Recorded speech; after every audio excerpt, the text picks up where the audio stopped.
One minute, I'm sitting in a small private plane looking at the sky. The next minute, I'm looking at the ground as the plane is falling towards the earth. And I decided to go pursue my private pilot license in my mid 30s because I was afraid of flying. And I'm the type of person, if it scares you, you must. And so I decided to go learn how to fly. And it didn't take very many lessons, 5 or 6 lessons. And the instructor says, okay, we're going to stall the plane today and practice stalls. You got to learn this.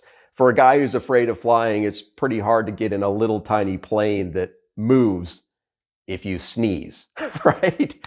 And so we're sitting there in this plane. He says, okay, this is going to be a power on stall. So you push in the throttle all the way. The engine is just making all this noise. You pull the yoke all the way back in your stomach, and the plane is climbing at its maximum angle of attack.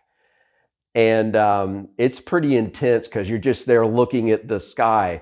But as you're climbing, the plane can't maintain its speed. So it's getting slower and slower and slower. And my heart is just pounding because now the controls are getting kind of mushy and they're not responsive as the plane speed is dropping down and down and down.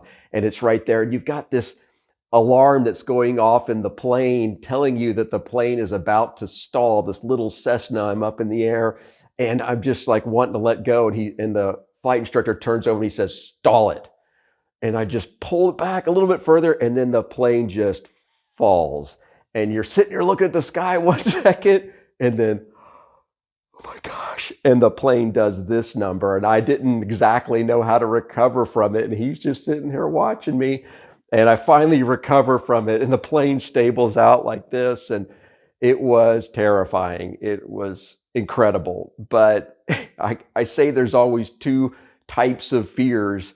You have your big fears, the ones we're scared of. A lot of people are afraid of sharks, snakes, spiders, heights, flying, this kind of stuff. We all know what those are. Those are your big fears.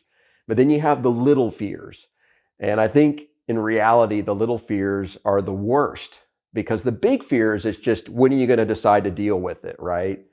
But the little fears, I call them the insidious fears, those are the ones that just keep you from living your life because they're easy to avoid, right?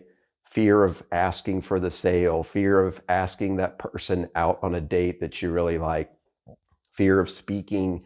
And these are the easy ones to avoid. And so we just end up abbreviating our life experience because we don't deal with fears. I chose to deal with my big fears every time I just like, okay, this is it. I got to deal with it because it taught me how to address my little fears. And as I did that, my universe just kept getting bigger and bigger and bigger. And that is my desire for you and for everybody, is that we practice by dealing with the big fears so that the little fears don't steal our life.